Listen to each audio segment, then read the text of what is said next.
Bonjour à tous, c'est Jeune Otaku et bienvenue dans cette nouvelle vidéo. Aujourd'hui on va encore parler de la Corée et encore un nouveau top. Aujourd'hui c'est un top des films, alors il y aura que 5 films, mais je pense que vous allez apprécier. C'est parti!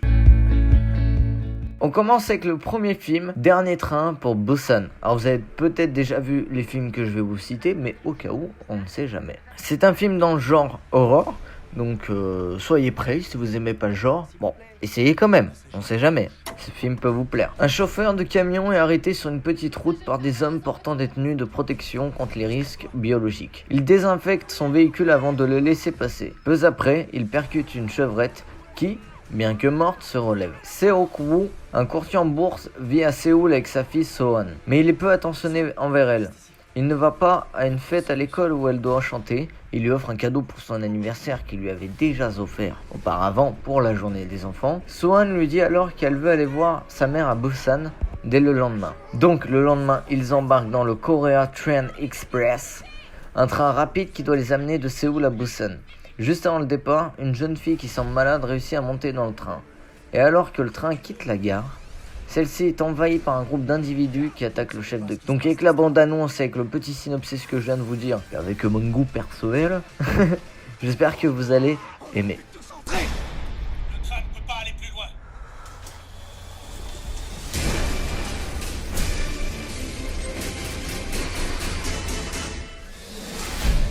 On passe au suivant. The Violentness. Bon, j'espère qu'on a ça en anglais et bien là. Pendant son enfance en Chine, une petite fille a été élevée dans le but de devenir une tueuse. Une fois grande, après la mort de son mari tué par un gang rival, elle élimina l'ensemble de celui-ci avant de se faire arrêter par la police.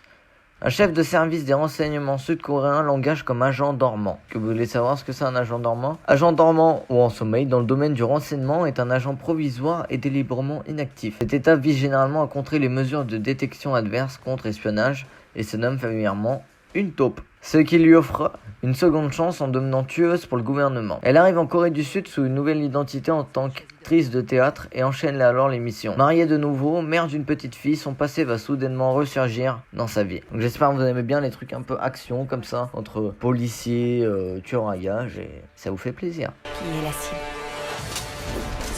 Je me contente d'obéir aux ordres de mes supérieurs. Contente-toi de tuer. On passe au suivant. Le film Rampant. Donc je pense que vous allez savoir de quoi ça parle. Petit zombie.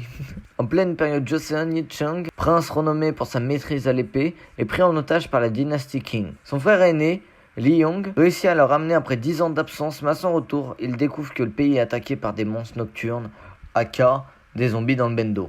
Voilà, c'est comme ça qu'on dit. Donc celui-là, ça met un peu de l'histoire ancienne pendant la période Joseon. Et ça va défoncer du zombie. Comment ils auraient vaincu les zombies à cette époque-là? Après ils ont des épées, ça va vite, mais bon, les balles, ça va quand même plus vite. On va pas se mentir.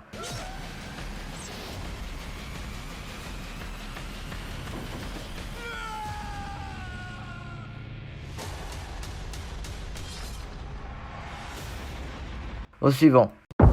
Capitaine, combien de temps ces voleurs vont-ils rester à bord? Un film que j'ai apprécié qui est sorti récemment sur Netflix, mais c'est une pépite royale qu'ils nous ont mis. Et en plus il y a le mot royal dedans, mais c'est vraiment une pépite. Dedans j'ai retrouvé un peu je retrouve du coréen, comme un peu les dramas, il y a du ralenti des fois et tout. Il y a des scènes romantiques. Et j'ai retrouvé un peu du Jackie Chan dedans, dans l'humour, la façon de se battre. Et moi ça me fait kiffer parce que quand j'étais petit, je regardais les vieux Jackie Chan, genre... Le maître chinois, les marins des mers de Chine, et ça m'a fait penser un peu à ça. Alors c'est The Pirates, ou les pirates, sous l'ère Joseon. Un équipage de pirates et de bandits brave les eaux tumultueuses et tente de déchiffrer des indices pour retrouver l'or royal avant ses rivaux. Et vous allez vraiment kiffer, déjà il y a beaucoup d'humour, donc soyez prêts.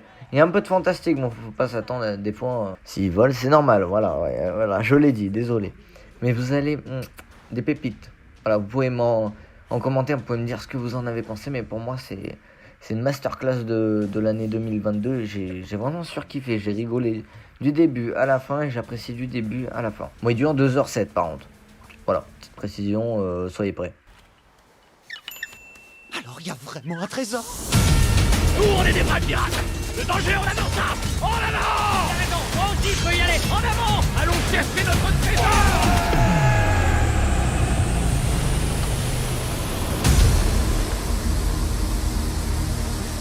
Et un film que j'ai vu quand j'étais petit, parce que Mon père me l'a acheté quand j'étais petit. C'est Fighter in the Wind. Peut-être vous connaissez, donc c'est un film de combat de karaté. Voilà, de karaté. Voilà, et il va pratiquer un art martial. Et ça a été fait par la Corée. Inspiré d'une histoire vraie, celle de Chobedal, c'est dans le film. Mais sinon, la vraie personne, c'est Masutasu Oyama. Ça raconte comment un émigré coréen est devenu une légende au Japon en créant un nouvel art martial, le karaté Kyokushin. Et ça part de la guerre et comment il va s'en sortir, il va développer son art et tout. Il y a de tout. Et il y a du bon combat. Donc tous ceux qui aiment le combat, n'hésitez pas. Ça sera génial. J'accepte l'éventualité de mourir. Comment ce minable petit coréen ose-t-il faire ça? Je l'exécuterai en public.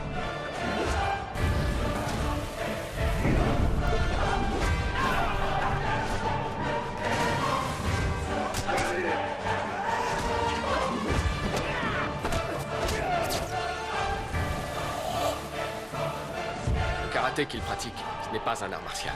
Il y a bien longtemps que nous aurions dû le tuer. Oyama n'est qu'un vulgaire fauteur de troubles. Il réalisera à quel point sa vie est insignifiante lorsqu'il la verra défiler sous ses yeux au moment de mourir.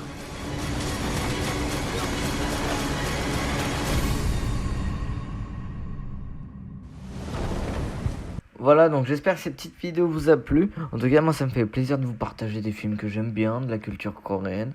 Il y aura plein d'autres films de la culture japonaise ou autre. Et je vous dis à bientôt. Je vous fais de gros bisous et ciao.